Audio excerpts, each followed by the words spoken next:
2020, BRI masih mempunyai total aset terbesar dengan angka 1.387 T.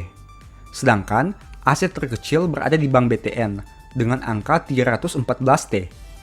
Namun, apabila membandingkan dengan Desember 2019, dari kelima bank ini hanya BRI yang mengalami penurunan total aset dengan nominal 29 T atau 2,05%.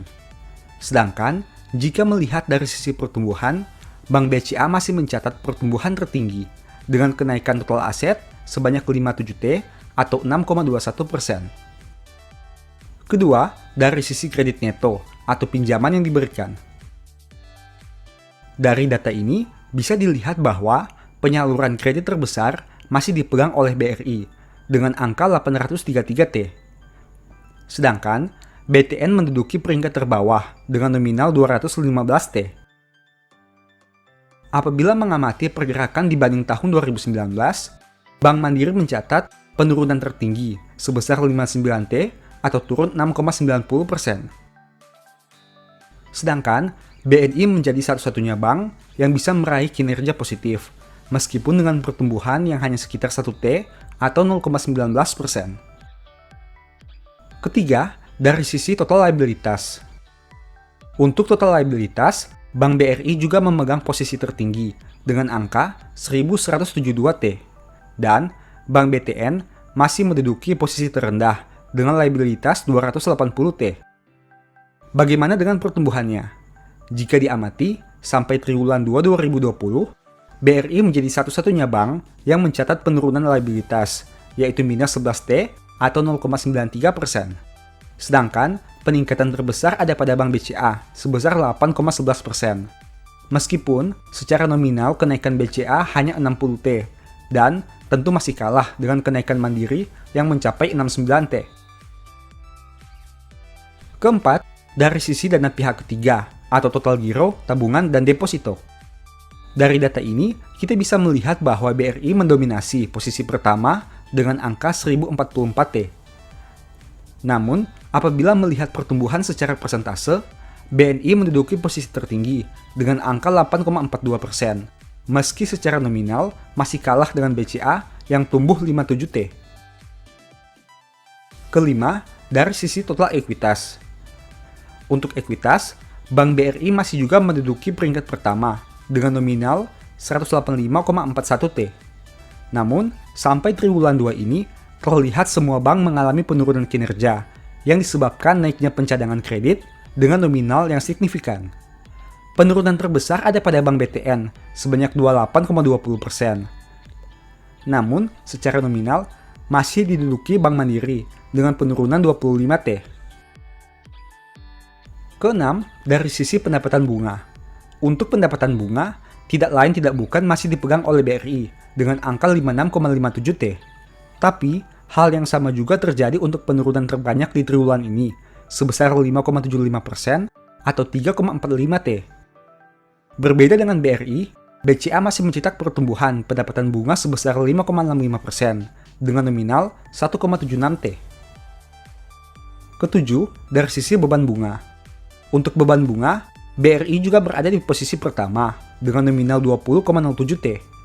Berbeda dengan penurunan pendapatan bunga yang besar, untuk beban bunga, BRI hanya turun 0,15% saja.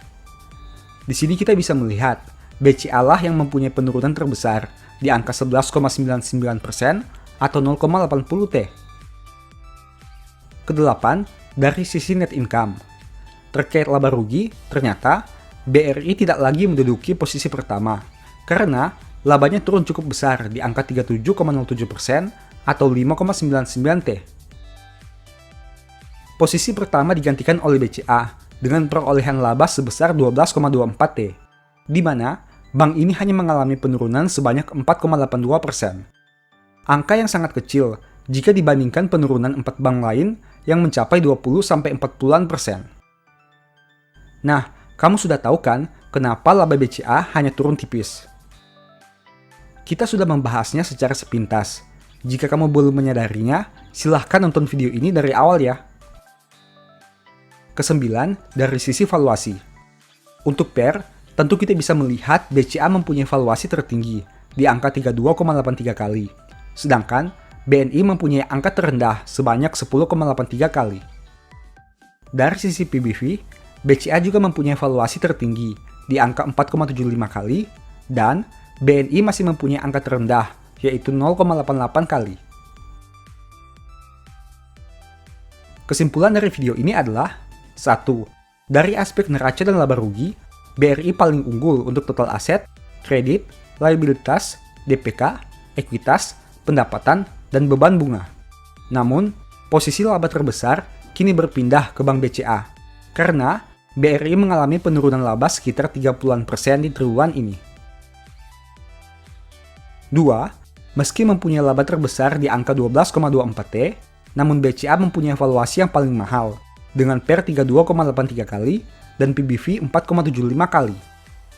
Angka tersebut jauh lebih tinggi dibanding 4 bank lainnya. Bertolak belakang dengan BCA, BNI menjadi bank dengan valuasi yang paling rendah, khususnya jika menggunakan harga saham 5.175. PER bank ini hanya sebesar 10,83 kali, dengan PBV 0,88 kali.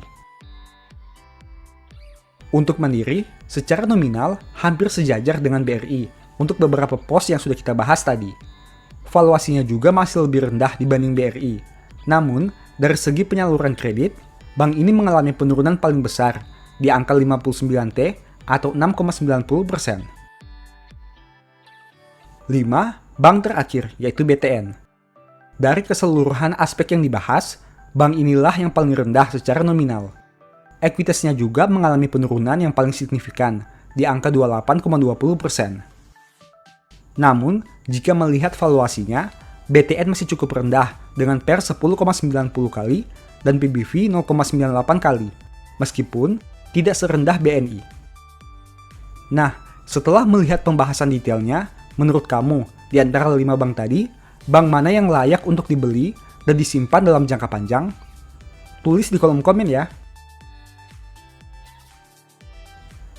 Oh iya, di akhir video ini saya mau menginformasikan bahwa di Analyze Report Triwulan 2 2020, saya membahas Bank BRI, BCA, dan BNI dengan detail. Kamu bisa mengetahui detail pergerakan kinerja ketiga bank tersebut dengan lebih mendalam, karena disertai bedah catatan kaki dan sebab akibat. Selain itu, disertakan juga valuasi harga beli, jual, dan proyeksi dari ketiga saham tersebut. Jika berminat untuk order, silahkan DM di Instagram @bacasaham ya.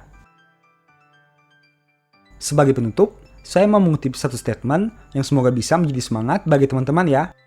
Keangkuhan merendahkan orang, tetapi orang yang rendah hati menerima pujian. Thank you.